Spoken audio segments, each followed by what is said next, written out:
Hey guys, we're at 2024 SEMA, and we are super fortunate to actually have one of the nicest looking cars here at SEMA, running our QA1 shocks, which is awesome. We have the Mustang Brothers, we have Cody and Preston. Preston, how's it going? Cody, how's it going? Good. So we're here with the SEMA Show 2024, and it's been a hell of a ride. Behind us is what you see is called Outlaw. This is my brother and I design. We're only building 25 of these cars. This is VIN number 1 of our Outlaw Series. And we completely redesigned in what we think is the Mustang.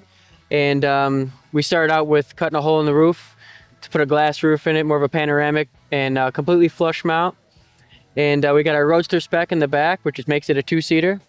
It's powered by a 5.8 liter, 700 horsepower supercharged Coyote with a Tremec 6-speed behind it. And of course, we had to use QA1 all the way around on the thing for suspension.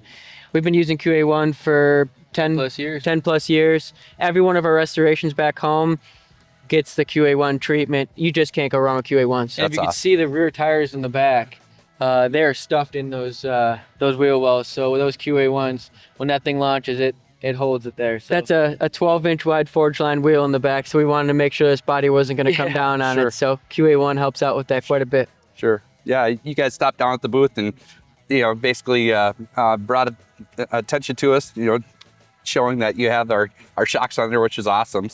So, what else can you tell me about the car? I mean, so how long did it take to? Yeah, believe it or not, this was originally a 6-cylinder car. Really? Yep. The reason why I started with this car was it was a rust-free 6-cylinder. I didn't want to cut up a C code or S code or even an R code. So all bets were off. We started with that, and our design was we're just going to build the nicest Eleanor. That kind of snowballed pretty quickly. He bought a Range Rover. We saw the glass roof in that. Yep. And we're like, we need to integrate that into the Outlaw. And then it went ahead and did 56 T-Bird tonneau cover, shaped it to be inside to make it a Roadster. Yep.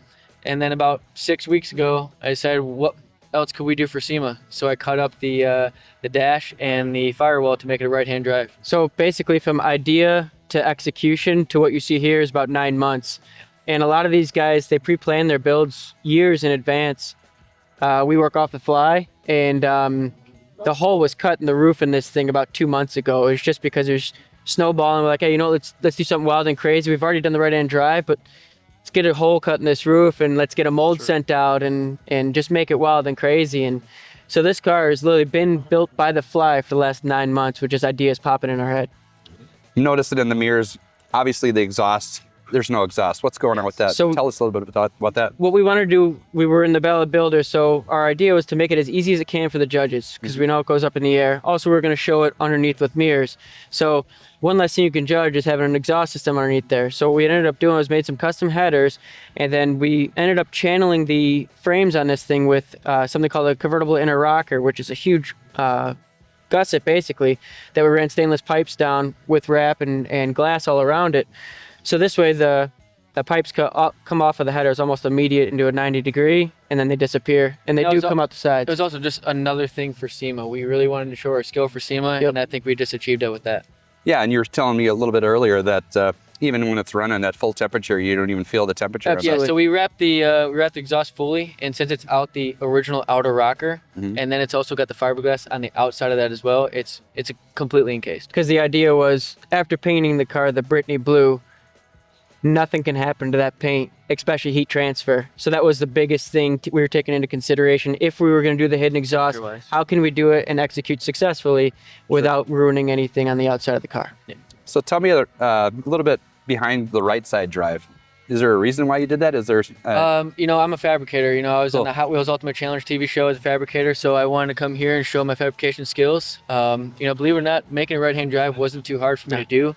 The hardest part was getting the retro rack from Australia, shipped here, and then let it sit in customs for 2 weeks while I'm trying to get this all finished up. Sure. Yeah, even though it looks like it's kind of a huge task, which to a normal person I suppose it could be, but yeah, we're fabricators. A lot of people ask if we 3D printed all that and everything like that. We're all old school. This car is literally all hand built. So I cut that dash up 3 pieces. I cut that firewall up in like 5 pieces.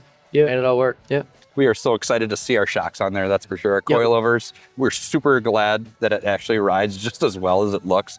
Well, you can't go wrong with your dual adjustable system, especially with the compression and rebound, because then you can really dial your car in on how you want that thing to move around.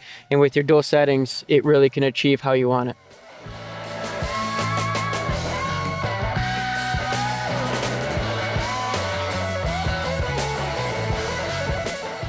So obviously, you know, SEMA 2024 is coming to an end. You think you're walking away with exactly the the information that you came with? Man, I hope so. You know, we definitely learned a lot through this whole SEMA process. It's a lot of stress, but it was totally worth it.